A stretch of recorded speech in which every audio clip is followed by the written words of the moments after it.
everyone, it's Catherine here. Thank you for joining me on my channel today. I'm going to be sharing with you a layout I created for the Confessions of a Paper Addict September challenge over on their Facebook group. And I'm using the beautiful Daydream collection by Coco Vanilla Studio. And I've taken that rainbow paper in the background as my inspiration.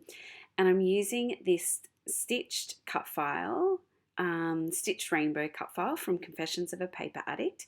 I think it was free in the Facebook group last month, but you can now find it on the Etsy store. And I'm just showing you a range of stitches. So I'm going to show you 3 different stitches here, and I will bring this closer to the camera in a moment. But I'm just doing a simple back stitch for this first row on this rainbow. And as you can see, I just take the needle, I started it off, and I stick my my cotton down with washi, and then I'm just poking it through one hole and bringing it back through the other.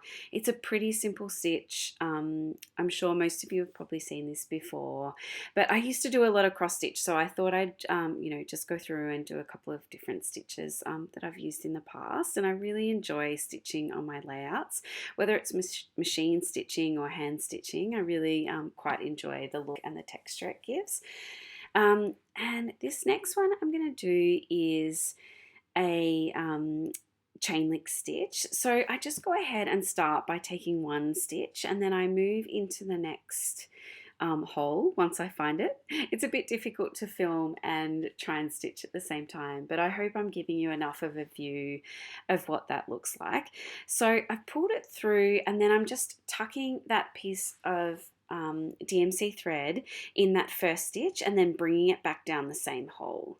So again, I go and bring this thread through that hole, link it underneath the stitch before, and then take it back down that same hole. So it creates quite a bit of texture there, and it creates what we call a link stitch. So I hope that helps with your stitching, but as you can see, I'll show you a few more stitches.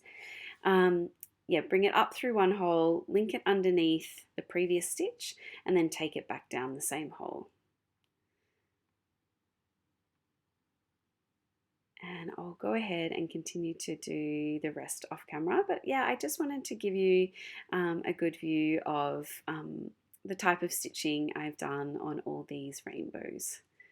For these 2 stitches, I have used all 6 strands of the DMC floss, and I like the way that turns out because it does give quite a bit of texture. But if you wanted to, you could split the threads down and maybe use half of that, say 3. And I have done that for some of the other stitches that I've done on this page. So then the last stitch I'm going to show you is a French knot, and I'm actually just using the 3 strands of cotton there that I'm showing you, and I hope you can make this out enough. But what I do is I bring the piece of cotton through, and as you can see there, the back of the layout's a bit of a mess. I'm just using some washi tape to stick that down so that the cotton doesn't pull through. And then to create the French knot, and I'm making this look super awkward, so apologies, but I take the piece of cotton and I wrap it around my needle 3 times, and then I'm just pushing that needle back down the hole, and it kind of loops the thread through those knots and creates what's called a French knot. And I really love how this texture turns out. I have used, like I said, I've used 3 strands of the DMC floss for this row, but in some of the other rainbows I've actually still used the 6 strands of floss.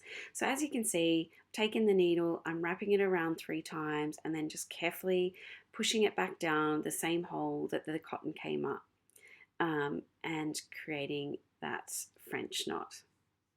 So I'll try and show that a little bit closer. I'll zoom in a little bit so we can get a bit better view. But as you can see, once I find that hole again, it is a bit tricky sometimes and you have to be patient, but I really enjoy the way it turns out, so I'm happy to take that time. So, bring that piece of floss up, wrap the cotton around the needle 3 times, and pull that back down into the same hole. And it just creates this great knot. And for me, it was replicating the little hearts or the little dots from that rainbow paper from the Daydream collection. So I hope that helps with your stitching that you want to do on future layouts, your hand stitching. So I will go ahead and jump in to creating the layout. So as you can see, I finished the stitching and I'm just showing you here, I'd cut out 3 small hearts from one of the papers. That was from the 6x8 paper pack, and I've just stuck them on underneath those hearts there, underneath those rainbows there. And I wanted to use this beautiful rainbow paper as a strip down the other side because of that stitching on the one side, I needed to kind of offset that on the other side. So I'm taking that and I'm distressing that piece with my distressing tool, and I'm going to lay that out. And then I have this gorgeous photo of my son. We were down taking a walk one day near the lake near our house, and this beautiful rainbow came out. I don't know how much you'll be able to make out in the video here, but it was gorgeous, and he's got this kind of goofy look on his face, but I just love it anyway. And again, I'm backing it with that 6x8 piece of paper, and I'm just distressing the edges there. And I'm going to work again, like I feel like I'm doing it a lot on layouts at the moment, but I'm going to work in a bit of a diagonal across the page here. And I knew I had to use, that gorgeous rainbow die cut, and I'm just pulled out a whole bunch of fussy cut flowers. I cut out both the 12x12 and the 6x8 papers in this floral because it's just stunning. And so I'm just taking that die cut because I wanted a pop of yellow on that right hand side. And I really like this sentiment, be the rainbow in somebody's cloud. And I've also got another little rainbow die cut there that I'm laying down. And yeah, I'd already picked out this title and it came pretty quickly. So My Little Sunshine. And that's what's great about this collection, the matching titles and the matching words that you can put with it. And I'm placing down that date kind of little tab there. And I'm going through and picking out a whole bunch of little flowers that I cut out of that paper pad as well. And just placing, 2 of those little clusters of 3 flowers. And I like how this is coming along.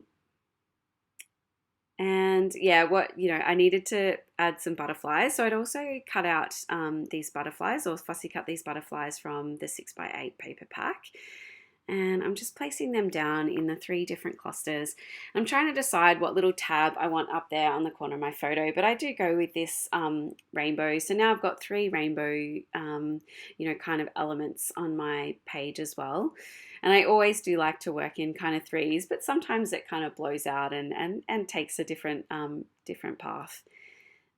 And I knew I wanted a heart here, and I really like the way that blue kind of pops. I'm trying to get a good mixture of colours across those different clusters. And then I think, I'm trying to work out what else would go. I'm looking at the sticker sheet, and I then, I'm trying to get a few more word stickers on there. And I thought I might try it in that sun there, but I do end up switching it around. I'm a bit undecided here because there's a fair few sentiments that I could use from that sticker sheet, and they're all gorgeous. So I did end up going with Shine Bright Sweetheart. So it's my little sunshine, and I wanted to be able to add a flare button, and they're all gorgeous. So I think I do trial every single one. I put that sun down and then I take it off and I try the rest, but I do end up putting that sun one back on place there. And this collection comes with the most gorgeous mix of sequins, and I knew I wanted to use them, but I wasn't sure what colors. And I do pick out a few, and in the end I do change them over because I ended up just going with the gold because I felt like the mixture of colors within those clusters was enough.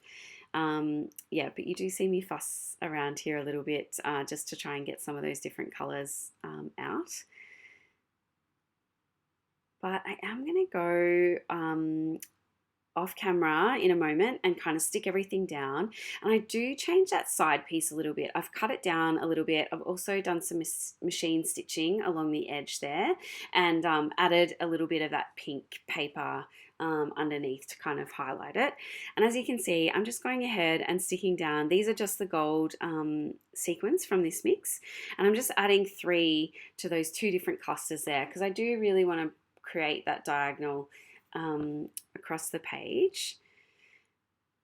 And I'm really liking how this is turning out. I really love this layout, and I think it's because of the collection, and this stitched cut file is just awesome. It really adds great dimension and texture to the page.